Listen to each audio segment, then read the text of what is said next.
2월 21일 금요일입니다. 기도함으로 매일 예배 시작할까요? 하나님, 오늘도 또 하루를 주셨습니다. 하나님이 주신 매일매일은 선물입니다. 선물을 받으면 기뻐지듯이 오늘 하루 사랑하는 우리 가족들도 기쁨의 삶을 살아가도록 하나님 축복해 주옵소서. 말씀 앞에 있습니다. 기도할 수 있는 하나님이 저에게 계십니다. 그러니 우리가 맞닥뜨려 있는 상황과 문제에도 불구하고 우리 늘 기뻐하며 늘 평안한 삶을 하나님 앞에 누릴 수 있도록 복을 더하여 주옵소서. 오늘도 말씀을 나누는 주의 사람들과 함께하여 주시기를 간절히 원하옵고 예수님의 이름으로 기도하옵나이다. 아멘. 오늘 함께 부를 찬송은 440장입니다. 어디든지 예수 나를 이끌면, 어디든지죠. 어떤 곳을 가든지 하나님께서 여러분을 이끄시면 여러분의 삶에 평안함이 있을 줄로 믿습니다. 우리 함께 440장 찬송합니다.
오늘 주신 하나님의 말씀 열왕기 하 2장입니다. 2장 1절로 14절 조금 긴 말씀이죠.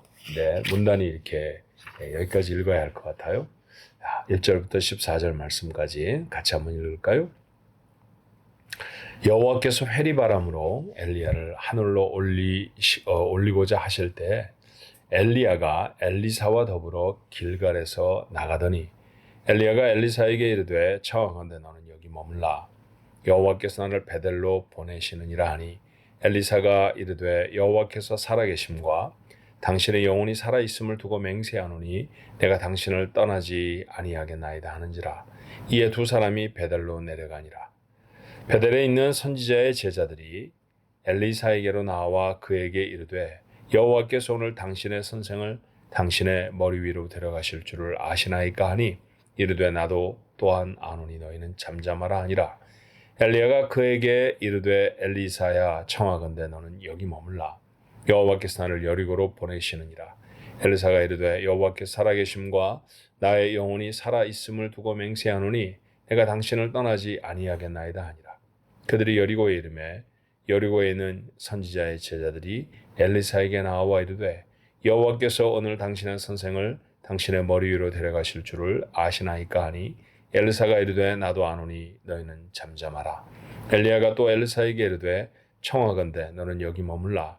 여호와께서 나를 요단으로 보내시느니라 하니 그가 이르되 여호와께서 살아계심과 당신의 영혼이 살아있음을 두고 맹세하노니 내가 당신을 떠나지 아니하겠나이다 하는지라. 이에 두 사람이 가니라. 선지자의 제자 50명이 가서 멀리 서서 바라보매 그 두 사람이 요단가에 서 있더니 엘리야가 겉옷을 가지고 말아 물을 치매 물이 이리저리 갈라지고 두 사람이 마른 땅 위로 건너더라. 건너매 엘리야가 엘리사에게 이르되 나를 내게서 데려감을 당하기 전에 내가 내게 어떻게 할지를 구하라. 엘리사가 이르되 당신의 성령이 하시는 역사가 갑절이나 내게 있게 하소서 하는지라. 이르되 내가 어려운 일을 구하는도다.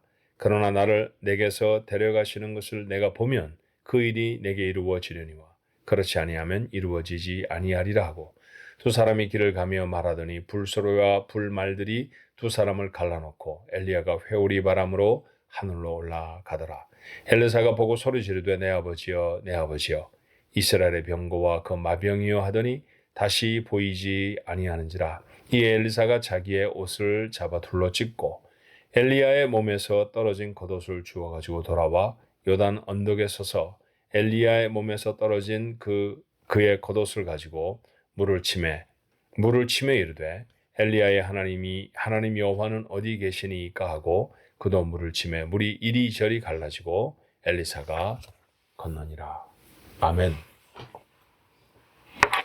하나님의 일은 시대를 넘어섭니다. 한 시대에 국한할 수 없죠. 우리가 무슨 예를 들면 역사 같은 것을 나눌 때 무슨 고대 시대, 그 다음에 근세 시대, 종교개혁 시대, 그 다음에 현대 시대 이렇게 말하지만 그 시대를 구분하는 범주를 하나님의 역사는 넘어서는 것이죠.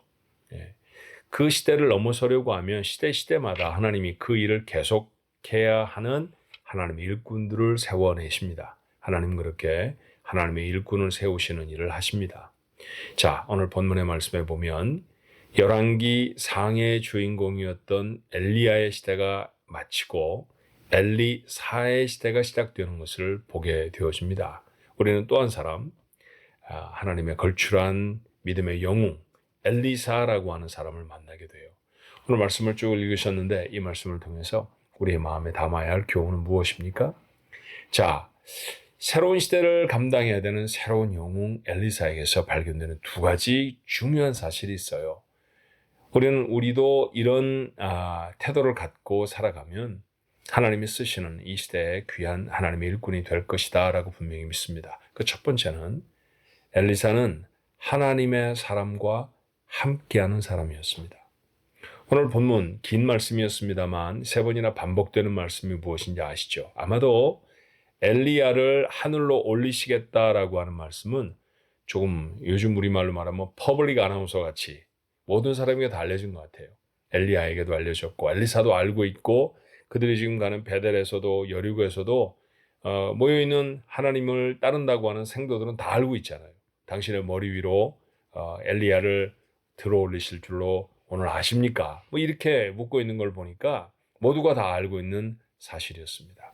그런데 이 엘리야가 이 세상에서 하나님께로 들려 올려지기까지 엘리사는 그의 곁을 떠나지 않습니다. 자, 넌 여기 머물러라. 베델에서도 그렇게 말을 하고요. 여리고에서도 엘리야가 그렇게 엘리사에게 말하죠. 근데 그때마다 엘리사의 말은 똑같았습니다. 무엇이었나요? 당신의 영혼이 살아 있음을 두고 맹세하노니 내가 당신을 떠나지 아니하겠나이다. 당신을 절대로 떠나지 않겠습니다. 첫 번째, 두 번째, 세 번째. 2절, 그 다음에 4절의 말씀, 그리고 다시 6절의 말씀에 반복해서 3번이나 계속해서 하는 말씀이 뭐냐 하면 나는 당신을 떠나지 않겠습니다 라는 것이었습니다. 살아가면서 우리는 사람과 더불어 살죠. 누구와 함께 지나느냐가 그 사람의 인생에 굉장히 중요한 사실들을 결정합니다. 여러분이 요즘은 여행을 종종 하시게 되잖아요. 아이들이 방학을 맞이해서 아이들과 함께 여행을 떠나기도 하고 가족여행을 가시기도 하고 친구들과 함께 가시기도 합니다. 여러분 그 여행의 즐거움을 좌우하는 게 누구와 함께 가느냐인 것인 거 아시죠? 사실 어디로 가는가 보다도 더 중요한 것은 누구와 함께 가는가가 여행에 더 중요하다고 했어요. 인생을 종종 여행이라고 표현하지 않습니까? 이 인생이라는 여행을 살아가면서도 누구와 함께 하는가가 정말로 중요합니다. 우리가 선택할 수 없는 만남들이 있어요. 예컨대 우리 부모, 이 선택할 수 있는 만남이 아닙니다. 우리의 형제 자매, 내가 선택해서 이 사람들 형으로 해야지, 저 사람들 동생 할 거야. 살아가다 보면 참 동생 같은 좋은 사람도 있고요. 형처럼 따르고 싶은 사람도 있습니다만, 그런데 하나님이 우리에게 블러드라인으로 주신 형이나 동생 내 맘대로 못 선택합니다. 이렇게 선택할 수 없는 사람들, 관계들이 있지만 선택하며 관계를 지내는 사람이 훨씬 더 많죠. 자, 우리의 인생이 어떻게 보면 누구를 만나고 누구와 함께 하느냐에 따라 오늘 여러분의 삶이 있다는 사실을 여러분은 생각하게 되지 않습니까? 엘리야는 하나님이 함께하는 사람과 함께했습니다. 여러분이 함께하고 싶은 사람은 누구입니까? 하나님이 함께하는 사람이어야 합니다. 그렇죠? 하나님이 함께하는 사람이 누구입니까? 어떤 사람을 만나면요, 자꾸 신앙을 훼손하는 사람이 있어요. 음담패설을 하게 되어지고 뭐 깔깔거리고 웃고 하는데 그와 만남을 마치고 돌아오면 아무것도 남지 않고 오늘도 하나님 앞에 부끄러운 말, 부끄러운 생각 많이 했다. 그런 생각 드는 사람이 있습니다. 그거 우리가 감당해야 될, 우리가 계속 진행해야 될 그런 만남이 아닌 것이죠. 누군가를 만나면 부정적인 얘기를 쏟아내고 누군가를 만나면 어떤 사람에 대해 험담만 잔뜩 듣고 말을 마치게 되는 경우도 있고요. 누군가를 만나면 멀쩡히 하나님의 일을 잘 하려고 하다가 그거 해서는 뭐해? 그 말에 그만 마음을 빼앗겨서 포기하게 되는 경우도 있습니다. 이런 경우에 하나님이 함께하는 사람들이 아니죠. 여러분 주변에 저 사람 정말 하나님이 함께하는 사람이야 라고 보이는 분이 계십니까? 그와 함께 하십시오. 엘리사는 하나님과 함께하는 사람 엘리야와 함께했습니다. 그랬더니 한 시대를 바꿔내는 놀라운 인물로 세워지잖아요. 여러분 주변에 수많은 사람들이 있을 것입니다만 하나님과 함께하는 사람을 알아보는 지혜가 있으시고요. 그 하나님의 사람과 함께하는 노력이 여러분 것이 되었으면 좋겠습니다. 인생이 달라질 거예요. 두 번째로 얻는 교훈이 있다고 하면 뭘까요? 엘리사가 사모했던 것은 엘리야의 자리 이런 것이 아니었던 것 같아요. 그렇죠? 엘리야가 내가 너를 떠나기 전에 내가 너에게 무엇을 해주면 좋겠느냐라고 마지막 물었을 때 그는 오늘 본문 9절에 말합니다. 성령으로 말미암아 당신의 능력이 내게는 갑절이나 있게 되기를 바랍니다. 신령한 것에 대한 소망을 간절히 갖고 있는 사람이었죠. 그래요. 이런 재미난 예를 한번 들어보겠습니다. 여러분, 성경을 재밌게 가르치는 클래스가 열리는 시간과 내가 갖고 싶었던 물건을 세일하는 그 스토어에 오픈해서 이거 오늘 이때부터 이 시간부터 이 시간까지 이 물건을 세일을 합니다 라고 하는 시간이 겹칠 때 여러분은 뭘 선택하시겠습니까? 내가 갖고 싶었던 물건을 사러 가는 곳, 그곳에 가겠습니까? 아니면 하나님의 말씀을 잘 가르치고 배울 수 있는 자리에 가시겠습니까? 오늘 성경에 보면 엘리사와 같은 사람은 그의 선택이 분명했던 것이죠. 그는 세상에 살아가면서 얻을 수 있는 그런 것에 마음을 빼앗기는 사람이 아니었어요. 신령한 것에 소망을 두는 사람이었습니다. 맞아요. 기도하는 시간, 말씀을 나누는 시간, 예배하는 시간, 교회를 다니지 않고 신앙을 모르는 사람은 그게 그리 중요해 이럴 수 있습니다만 우리의 삶에서는요. 생명을 걸 만큼 중요한 사실이라는 것 여러분 아십니까? 생명을 걸 만큼입니다. 투르키에 가면 그 중부지방에 갑바도기아라고 하는 지역이 있어요. 갑바도기아에 간 사람들은 어떤 사람들은 열기구 타고 옵니다. 큰 풍선에 불을 막 쏘아 올리면 풍선이 공중에 뜨잖아요. 그게 갑바도기아 하늘에 가득 이렇게 떠다니면서 밑에 내려다보면 그 공중에서 바라보면 굉장히 멋있겠죠. 그런 풍선을 타는 것도 특별한 경험이기도 하겠고요. 그런데 어떤 사람은 그 갑바도기아에 가면 초대교회 성도들이 숨어서 예배드리는 장소 데린큐라고 하는 곳을 꼭 찾아가 보곤 합니다. 사실 저도 갑바도기아에 가서 저 풍선을 타본 적은 없지만 그 데린큐에는 2번이나 내려갔다 왔었어요. 아주 깊은 지하 통로입니다. 한때는 수만 명의 사람이 모여 살았다고도 해요. 땅속에서 낮 동안은 살아야 합니다. 밤에 잠깐 나와서 사람들이 잘 보지 않을 때 그저 맑은 공기를 잠깐 쉬다가 그러면 다시 동이 터오르면 다시 굴러 들어가야 하는 그런 사람들입니다.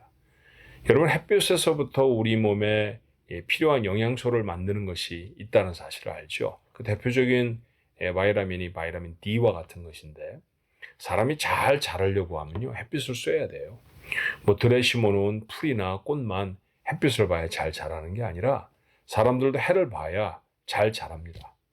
데린큐에 살아가던 초대교회 성도들은 키가 우리의 3분의 2밖에 되지 않습니다. 훨씬 작죠. 무엇으로 추정하느냐고요? 그 안에 무덤이 있어요. 무덤의 크기가 어린아이 같은 거예요. 여기 뭐 이렇게 어린아이가 많이 죽었나? 그러고 살펴보니까 어린아이의 무덤이 아니었습니다. 어른들이 키가 그만한 거예요. 왜요? 햇빛을 보지 못하니까. 그러니 건강이 얼마나 상했겠습니까? 그들의 평균 수명은 기록에 의하면 40세 전후였다고 해요. 지상에서 사는 사람보다 훨씬 짧은 세월을 삽니다. 그런데 그들은 땅속에 숨어 살았어요. 왜요? 왜 그랬을까요? 예배만 드리지 않으면 땅 밖으로 나와 살아도 아무도 그들이 크리스찬이라고 생각하지 못합니다. 그런데 그들이 크리스찬이라고 밝혀질 수 있는 가장 중요한 상황, 예배죠. 예배 포기할 수 없었어요. 내가 예배를 포기하느니 차라리 짧게 살겠다. 그리고 그들은 굴에 들어가 평생을 삽니다. 얼마나 감동적인지 몰라요. 얼마나 마음에 깊은 깨달음이 담기는지 모릅니다. 여러분, 신령한 것이 여러분의 삶에 그렇게 소중합니까? 하나님의 말씀을 보는 것, 하나님의 말씀을 묵상하는 것, 하나님 앞에 나와 예배하는 것, 하나님 앞에 기도하는 것, 이것보다 소중한 일이 없습니다. 이 일에 힘쓰는 사람들이 시대를 바꾸어내는 엘리사와 같이 하나님이 쓰시는 사람이 되어줄 수 있다라는 것 여러분 잊지 않아야 돼요. 분주한 일들이 많죠. 좀 쉬고 싶은 생각도 들죠. 그렇지만 주일 저녁에 어떤 이들은 함께 모여 성경을 읽습니다. 필요하죠. 오늘 참 귀찮아. 안 갔으면 좋겠어. 왜 그런 생각이 없겠습니까? 그런데도 주일 아침이면 반드시 정갈한 옷을 갈아입고 예배당으로 나오는 사람도 있습니다. 도대체 여러분 뭐가 무서워 예배당에 못 나옵니까? 요즘은 무슨 특별한 전염병이 있는 때도 아니고요. 게으름 때문입니다. 영적인 게으름 때문에 하나님 앞에 나와 예배하지 않습니다. 잘못입니다. 소중한 일을 할 때 우리에게 가장 귀한 가치들을 하나님 앞에 드리며 예배하지 않습니까? 그래야 합니다. 그것이 옳습니다. 제가 여러분에게 종종 이 말도 안 되는 잔소리처럼 잔소리한 적이 있죠. 근데 저는 그게 정말 말이 된다고 생각해요. 여러분, 우리는 웬만하면 토요일 날 비행기 타지 말아야 돼요. 특별히 한국 가는 비행기 말입니다. 한국 가는 비행기 토요일 날 타면 월요일 날 내립니다. 주일은 사라지고 말아요. 어떤 경건한 사람 비행기 안에서도 예배 드린다고 했습니다. 불가피하게 어쩔 수 없어서 부모의 상이라든지 아니면 특별한 일 때문에 토요일 날 탈 수밖에 없으면 그리라도 해야죠. 근데 그거 쉽지 않잖아요. 그러면 여러분, 하루쯤 노는 날 줄이고 예배하기 위해 출발해야 합니다. 하루쯤 전에 출발하면 한국과 예배 드릴 수 있을 것이고요. 아니면 예배하고 출발하면 되잖아요. 그렇죠? 하루쯤 우리의 여행이 줄어든다 할지라도 예배를 위해서 그 하루를 줄여낼 수 있는 용기가 있는 사람, 이게 영적인 일을 사모하는 사람들입니다. 그게 우리의 모습이어야 하지 않습니까? 엘리사는 그런 모습이었습니다. 엘리사 대단한 능력을 행했네. 하나님이 이 사람하고 굉장한 기적을 행하셨잖아. 부럽습니까? 그러면 엘리사의 삶처럼 살아야죠. 여러분과 제가 영적이고 신령한 것에 관심을 가졌으면 좋겠습니다. 세상에서 쓰러져 버릴 물건 하나를 더하는 것에 마음을 쏟는 것보다 영적인 유익을 위해 우리에게 도움을 주는 일에 마음을 쏟는 사람, 그 사람을 하나님은 시대를 바꿀 수 있는 하나님의 사람으로 사용하실 것입니다. 오늘 한 날도 그 일들을 위해 결단할 수 있으면 좋겠고요. 그리고 우리의 마음을 잘 준비해서 내일 모레 하나님 앞에 나와 예배할 수 있는 우리 가족들 모두가 되기를 주님의 이름으로 축원합니다. 기도하십시다. 하나님의 사람이 하늘로 떠납니다. 그 하나님의 사람을 보내는 또 다른 하나님의 사람의 모습을 우리는 바라보았습니다. 시대를 바꾸는 또 하나의 걸출한 믿음의 영웅 엘리사가 그곳에 그렇게 서 있었습니다. 하나님과 함께하는 사람과 같이 있고 싶었던 사람, 영적인 일이 그의 마음의 소망이었던 사람. 하나님은 그런 인물을 통해 하나님의 일을 이 땅에 이루십니다. 우리의 모습이어야 합니다. 하나님, 엘리사와 같이 하나님과 함께하는 사람, 그 만남을 선별할 수 있는 지혜를 주님 저희들에게 허락해 주옵시고, 영적인 일에 더 마음을 쏟고 영적인 일이 우리에게 더 소중한 하나님의 사람들 모두가 되어지도록 도와주옵소서. 특별히 예배를 잃어버리는 참 참담한 시대에 우리가 살아갑니다. 하나님 아버지, 하나님 아버지, 교회를 주께서 불쌍히 여기셔서 교회에 담겨져 있던 영혼들 헤매어 돌아가지 않게 도와주옵소서. 저희들이 기껏 주일에 예배당에 오지 않으면 그저 TV 드라마를 본다든지, 아니면 그저 나가서 산책을 한다든지, 아니면 침대에 오랫도록 누워있는 것 정도일 것입니다. 그것이 예배하는 일보다 중요할 수는 없습니다. 하나님, 예배하게 하옵소서. 조그마한 문제만 생겨도 예배하지 아니할 핑계가 되어지는 우리의 연약한 신앙들, 이것으로 세상을 바꿀 수 있는 하나님의 능력자들이 어떻게 되겠습니까? 하나님, 우리의 삶이 달라질 수 있도록 하나님 도와주옵시고, 하나님 앞에 나와 예배하고 주께 기도하고 하나님 말씀을 읽고 하나님 말씀을 묵상하는 일, 이 영적인 일들을 놓치지 아니하는 주의 사람들이 되게 해 주옵소서. 아버지 하나님 앞에 영광을 돌리는 우리 가족들 모두가 되게 하시길 소원하옵고 예수님의 이름으로 기도하옵나이다. 아멘.